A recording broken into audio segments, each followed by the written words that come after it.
Сәлам достар! Туған ягыбыз буенча сәяхәтебезне дәвам итәбез. Бүген без Питрәч районы Әлбәден авылында.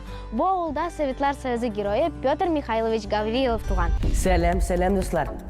Казаныбыз буенча сәяхәтебезне дәвам итәбез. Һәм без бүген 2 тапкыр Советлар Союзы герое Николай Столяров музеенда. Николай Столяров 1922 елның 22 майында Казанда эшче гаиләсендә туа. Һәм менә бу ул 1922 елдан 41 елга кадәр яшәгән йорт. Петр Михайлович Гаврилов 1900 елның 30 июнендә дөньяга килә. Шул ук елны аның әтисе вафат була. Гавриловлар гаиләсе бик ярлы яшиләр. Алар менә шундый балчыктан эшләнелгән ярым йорт, ярым землянкада яшәгәннәр. 1941 елда Николай Столяров Свердлов шәһәрендә урнашкан авиация мәктәбенә хәрби хезмәткә чакырыла. Һәм шул елның июнендә 1941 елда Бөек Ватан сугышы башлана. Бөек Ватан сугышы башланганда Петр Гаврилов Брест крепостендә майор буларак хезмәт итә. Гитлер армиясе бу крепостьне берничә көндә алырга планлаштырган була. Петр Гаврилов солдатлар белән бер рәттән батырларча көрәшә.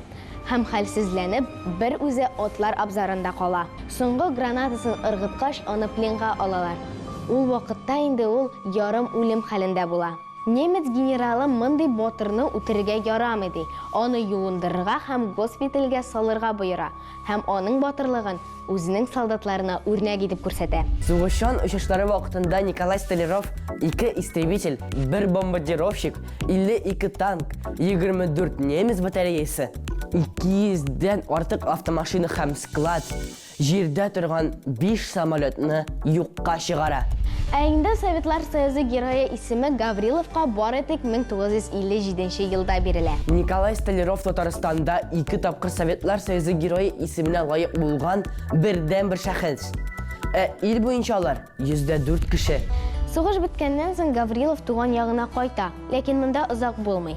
Ә инде гомеренең соңгы көннәрен ул Краснодар шәһәрендә үткәрә. Үзенең васыяте буенча Петр Михайлович Гавриловны Брестта җирлиләр. Николай Столяров 1993 елның 23 февралендә Мәскәүдә вафат була. Сугыш кырында ятып калган батырларны, арабыздан киткән ветераннарны, концлагерьдә вафат булганнарны онытмау безнең бурыч, дуслар. Туган як тарихын өйрәнегез, батырларны онытмагыз. Сау булыгыз.